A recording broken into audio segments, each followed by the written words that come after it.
peace and goodwill, we preview next year's best beat-em-up, Killer Instinct on the Ultra 64. We've also got an exclusive look of the other two new super consoles, the Saturn and the PlayStation. We'll be having a special data blast with all the cheats and game reviews from the whole series, so get a tape ready if you want to record it. It features this week's main review, the new console versions of Doom on the Jaguar and 32X. And I'll be reporting from below the surface of Loch Ness to locate the famous monster and her eggs. All right, yeah. Christmas is coming. You know what that means, don't you? It means everybody's going to sit around arguing about what to watch on TV. So, we here at Bad Influence offer a solution. Don't watch the James Bond movie you've seen 3 times already. Persuade people to settle down and play video games together. Now, we like to think of Bad Influence as one big happy family, so I've come up to the control room to look at a multiplayer game that our production team is completely addicted to, Tetris. Now, you might think of Tetris as a really sad and lonely one-player game, but with one of these, you can double your fun. The way it works is quite simple. Each player can choose a different difficulty level, so ill-matched players can have a good game. This player here is on level 0, so that's quite simple. Over here, the player is on level 3.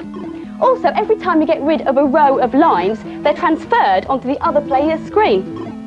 Look, come on you lot, concentrate. It's our last chance to make the perfect programme.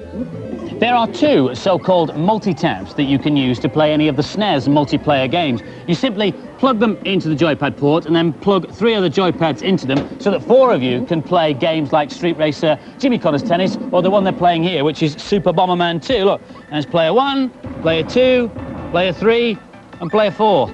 If you've got a Mega Drive, the situation is slightly different. Each software company that makes multiplayer games for the Mega Drive has got their own adapter, like this J-Cart for Micro Machines 2, in which the 2 extra joystick ports are actually built into the cartridge. Or there's this adapter, in which you can play Sega's own games, like Gauntlet. Or there's this 4-way Play Sports adapter, which lets you play games like NBA Live 95 and FIFA 95, which you can't get this lot off.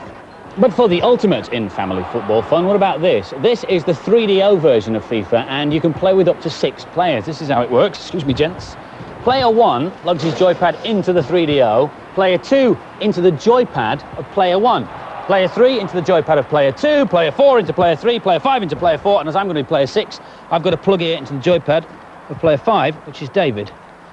Then, in gameplay, because there's 22 players on the pitch, you've got to figure out which is you. You can spot which player you're controlling by these little coloured circles of light that seem to follow each player eerily around the pitch. Twisted on the 3DO is our Christmas favourite though. Up to 4 players can compete in a zany game show.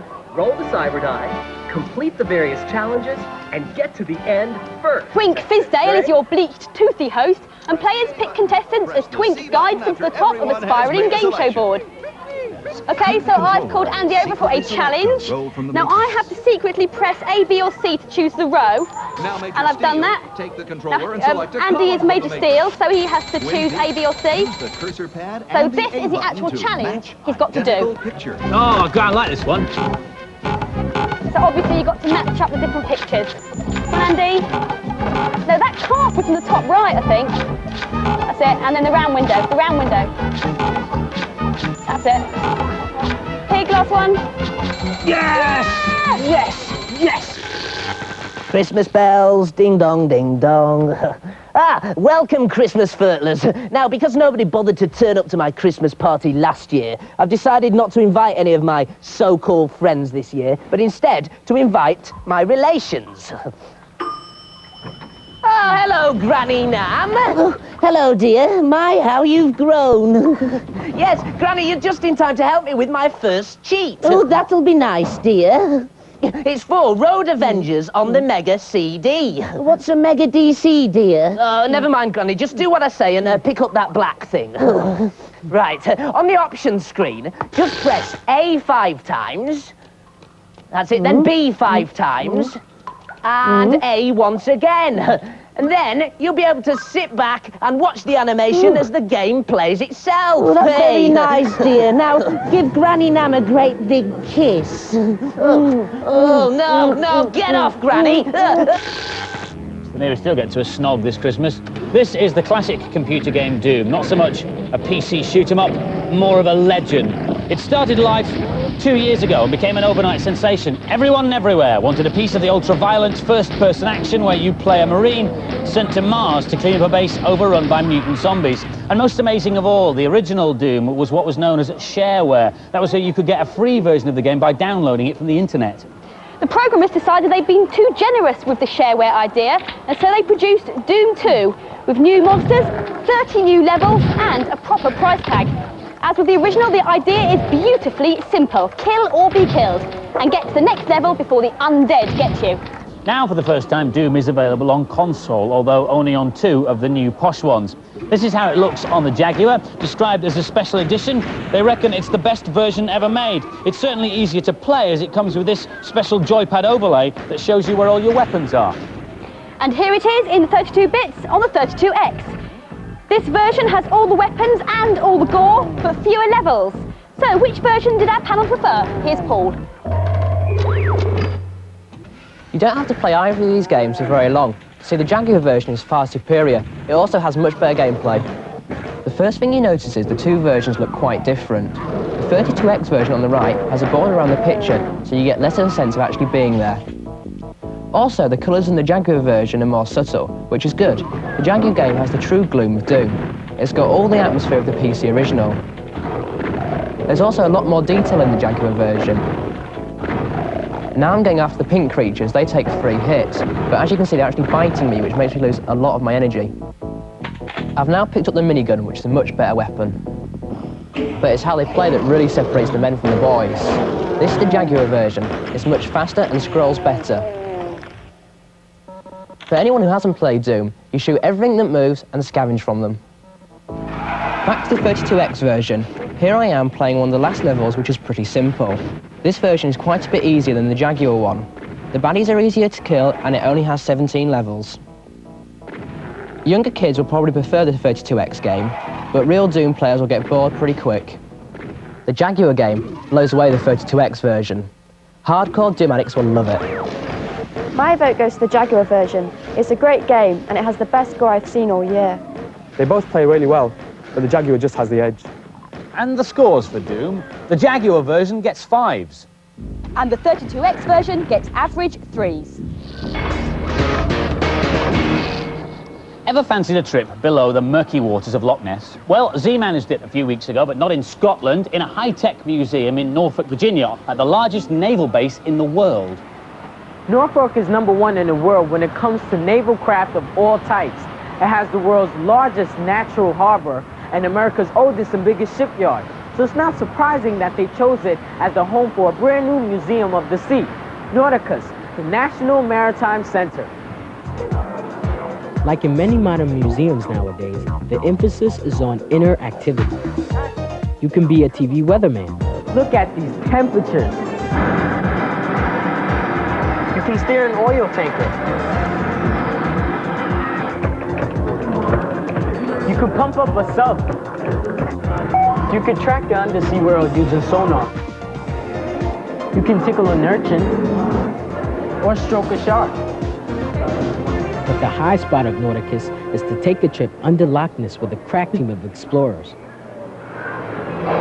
Our mission is to boldly go where no crew has ever been before, and a virtual trip below the murky waters of Loch Ness. Thanks to the latest technology, we have a real good chance of finding the beast. Come on in, team. We haven't got much time. Please, take your places on the circles there on the floor. This is my team, each individually picked for their skills. Well, they were next to me and my mom in the queue.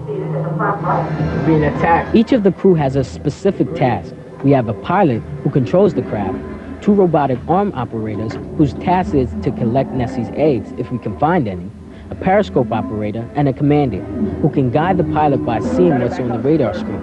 That's me. Our information is that the monster is still alive and has her eggs scattered about the floor of the loch. The bad news is that there are not only other large nasties about, but bounty hunters too. They're in the next craft. There are up to 3 vehicles in the loch at any one time. Attention, periscopes. This is all very environmentally sound. No guns, just immobilizing gel. There's a lot of serious computing power back here. The people who made it also designed battle simulators for the military and decided to use the same technology in the entertainment field. They need a lot of computer power because there are up to 3 vessels playing at once, each running 2 projectors for the 3D effect, and it's all computed in real time. Oh, we've been trapped in the whirlpool. Virtual Adventures is actually a ride, a movie, and a game all rolled into one. Yeah, we won! Right.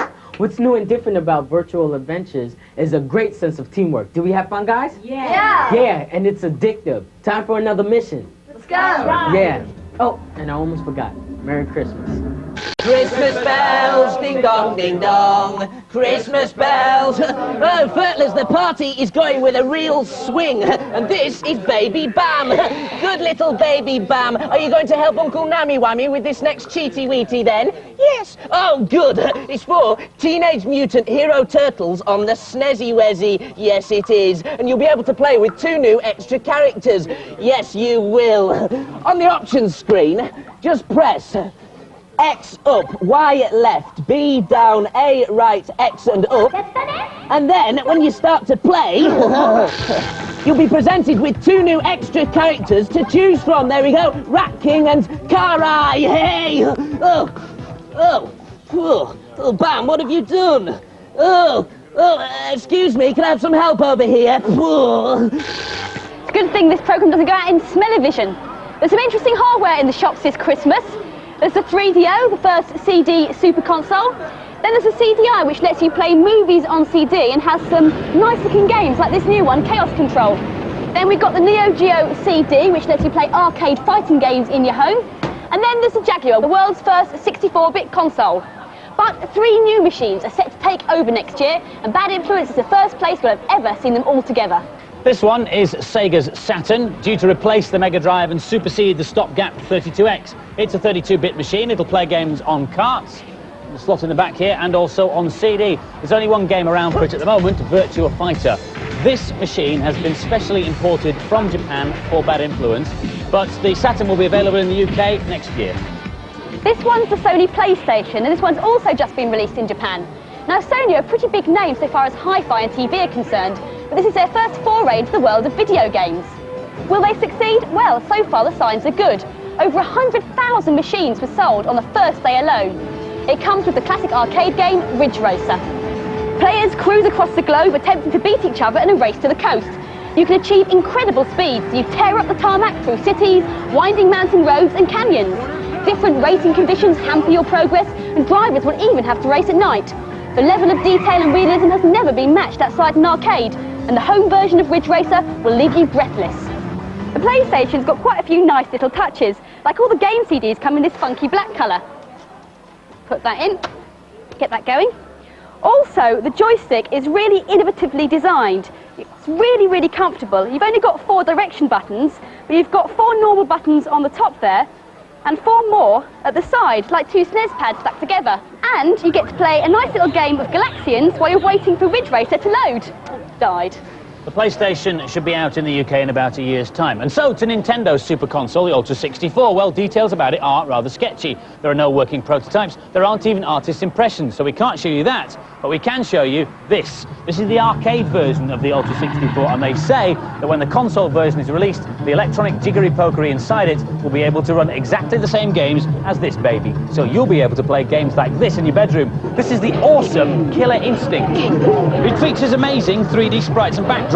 The action takes place over loads of different locations, and the camera zooms in and out of the screen to focus on the warriors as they bash each other to bits. You can fight as a morphing liquid monster who can mutate his body into different shapes, or play as an axe-wielding mystical character. And on the subject of axe-wielding mystical characters, this is Chris, who is the designer of Killer Instinct. Welcome to Bad Influence. All right.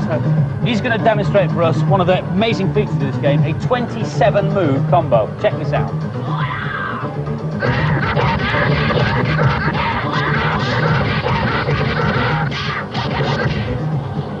Awesome!